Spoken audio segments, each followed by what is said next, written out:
Excellencies, thank you for allowing me to render my voice and support to the Permanent Council of the Organization of American States on this critical and important topic.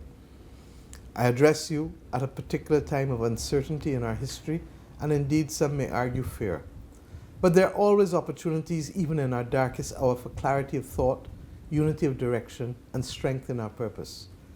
Barbados, like so many small island developing states across the globe, has not been spared from the ravages of this pandemic.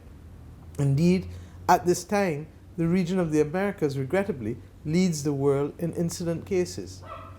Latin America, the Caribbean, and North America have taken up the largest burden of this pandemic globally, with thousands of lives lost and millions of people suffering from sickness and ill health. Indeed, no country in this hemisphere has been spared, with both lives and livelihoods affected, decline in economic growth and investment, rise in unemployment, and sections of our population being pushed into uncertainty and suffering. This pandemic, my friends, is really testing our ability to achieve the Sustainable Development Goals by the 2030 timeline.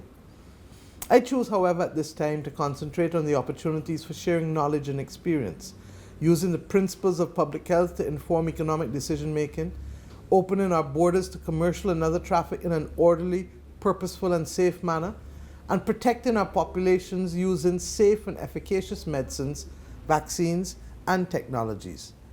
While we look to vaccines as evidence-based methods of prevention and control of COVID-19, we must all invest in the time-proven principles of mask wearing, physical distancing, and effective sanitizing.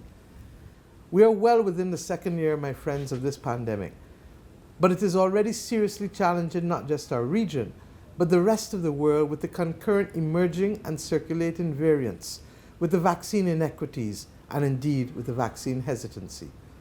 All of these things are leading to further debilitating the region's already stretched and underfunded health systems and public health infrastructure, and all at a high societal cost. What Barbados is proposing, therefore, is global moral strategic leadership and economic investment as a means to reversing the rising tide of inequity and indeed the social disruption. This will require collaboration in a spirit of solidarity and equity that is ever so missing in our global responses to not only COVID-19, but indeed to other challenges like the climate crisis. All countries can only be safe if individual countries are protected.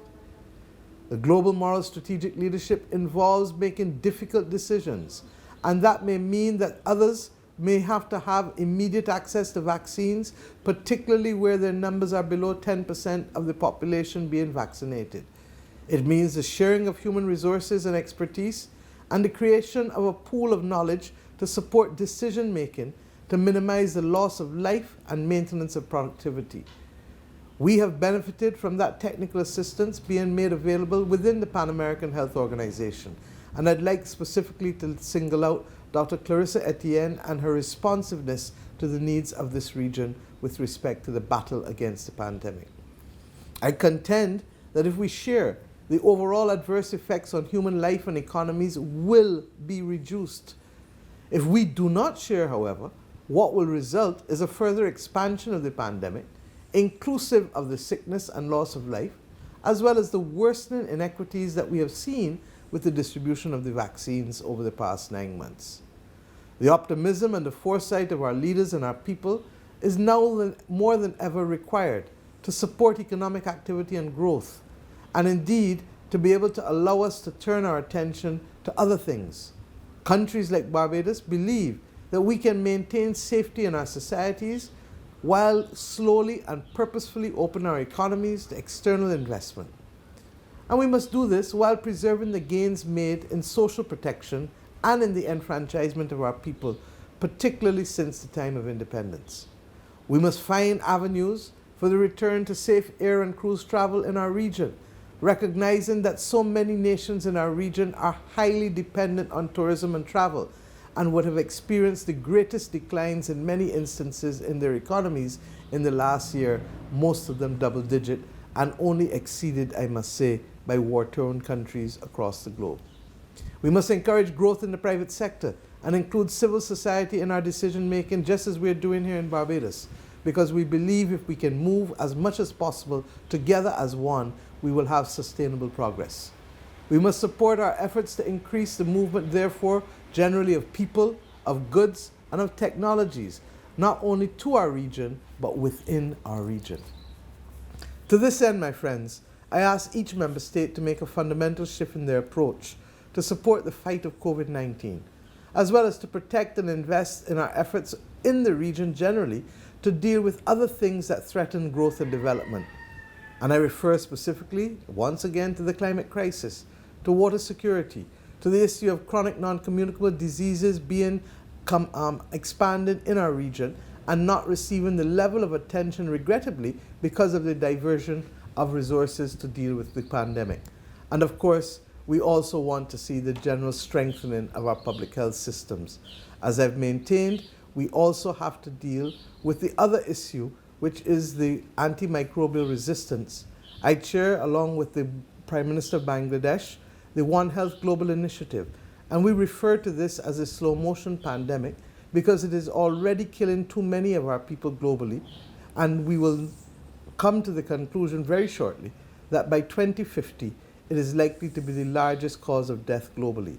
We simply must fight that because we do not want to see the progress of the last century reversed in terms of the kinds of things that people can do safely.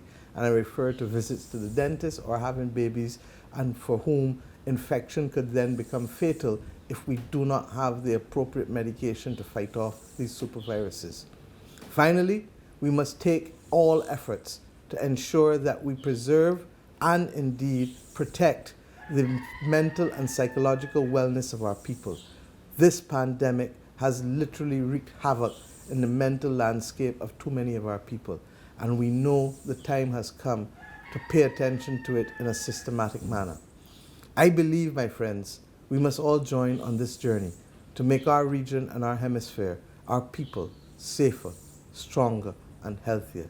Never has there been a greater requirement for us to rise to this occasion to protect our people. I'm obliged to you and look forward to working with you. Thank you.